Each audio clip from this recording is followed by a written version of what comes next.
हमारे साथ इस वक्त जुड़ गए हैं मनीष सिसोदिया। बातचीत करने के लिए तमाम सवाल सीबीआई को पूछना है, लेकिन उससे पहले ये जानना अहम है कि वजह क्या रही, आप क्यों नहीं जा रहे हैं? मैं जाने से नहीं बच रहा हूं, लेकिन मुझे कल सीबीआई का नोटिस मिला सैटरडे सुबह कि आप संडे की सुबह आ जाइए। मैं दिल्ली के वित्त मंत्री के रूप में इस वक्त दिल्ली के बजट को फाइनल टच दे रहा हूं। बजट तैयार है ऑलमोस्ट, और उसको फाइनल टच दिया जा रहा है। अगले कुछ दिन में उसको फाइनल टच देके मैं उसको सेंट्रल गवर्नमेंट के पास भेजूंगा अप्रूवल के लिए, और उसके बाद जब सेंट्रल गवर्नमेंट से वो मंजूर हो जाएगा, उसके बाद उसको फिर विधानसभा में लाएंगे। अब अगर ये फाइनल टच देने की प्रक्रिया डिरेल हो जाती है तो इससे नुकसान होगा बहुत। इससे पूरा का पूरा दिल्ली गवर्नमेंट चरमराएगी, इससे पूरे के पूरे दिल्ली के लोगों के काम जो अगले 1 साल में होने वो चरमरा जाएंगे। इसलिए मैंने उनसे रिक्वेस्ट किया है कि फेब एंड तक मैं इस बजट को फाइनल टच दे रहा हूं। दिन रात एक करके लगा हुआ हूं मैं। बस मुझे फेब एंड के समय के बाद में आप कभी भी बुला लीजिए, आप जब बुलाएंगे। मैंने हमेशा सहयोग किया, मैं आगे भी सहयोग करूंगा। मेरे पास कोई वजह नहीं है कि मैं सवालों से बचूं। बस ये है कि फेब एंड तक मैंने उनसे समय मांगा है। लेकिन इसमें सवाल यही है कि आपने ट्वीट किया कि मैं जांच में सहयोग करूंगा, मैं पूछताछ में जाऊंगा, तो अचानक से क्या हुआ? आपको आशंका क्या है और आपको क्या नजर आ रहा है इस पूछताछ में, और क्या आप तैयार हैं? नहीं, सवाल जांच में सहयोग करने का ना करने का है ही नहीं। मैं तो हमेशा करता रहा हूं और मैंने सारे सवालों के जवाब दिए हैं।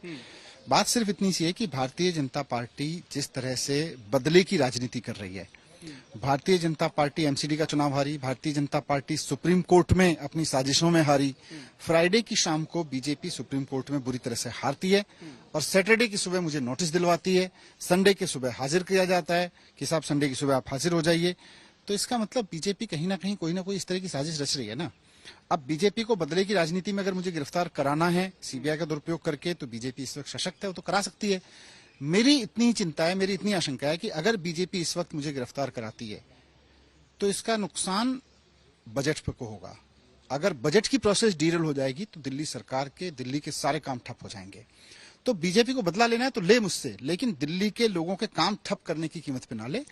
हफ्ते भर में मेरी प्रक्रिया पूरी हो जाएगी बजट बनाने की। लास्ट मिनट में आप किसी और को फाइनेंस मिनिस्टर लगाओगे तो बड़ा मुश्किल हो जाएगा। इसीलिए मैंने रिक्वेस्ट किया है कि बस अब बजट फाइनल हो जाएगा, उसके बाद में बीजेपी को जो करना है वो करे। आप ये बड़ी बात कह रहे हैं और बड़ा आरोप भी लगा रहे हैं बीजेपी की गिरफ्तारी की आशंका है। बीजेपी की तो सारी साजिश ही मुझे गिरफ्तार करने की है।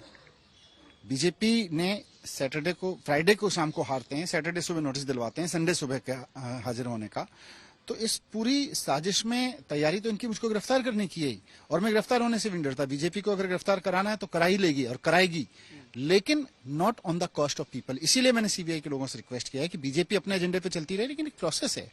अगर एक फाइनेंस मिनिस्टर आपसे रिक्वेस्ट कर रहा है कि मुझे फाइनल टच देना है बजट को, तो आई एम श्योर कि सीबीआई के अधिकारी इसको संज्ञान में लेके मानेंगे। अरविंद केजरीवाल जी ने ये कहा कि पंजाब में तो काफी फायदा हुआ शराब नीति से, आप भी यही मानते हैं?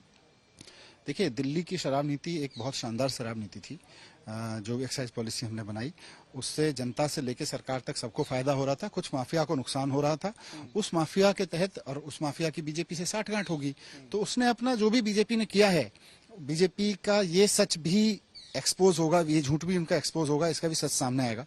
बहुत बहुत धन्यवाद। मनीष सिसोदिया सीधे तौर पर यह कहते हुए कि उन्हें गिरफ्तारी की आशंका थी और ऐसे में उन्होंने बीजेपी पर एक बड़ा आरोप लगाया है। कैमरामैन अभिषेक के साथ पंकज जैन, दिल्ली, आज तक।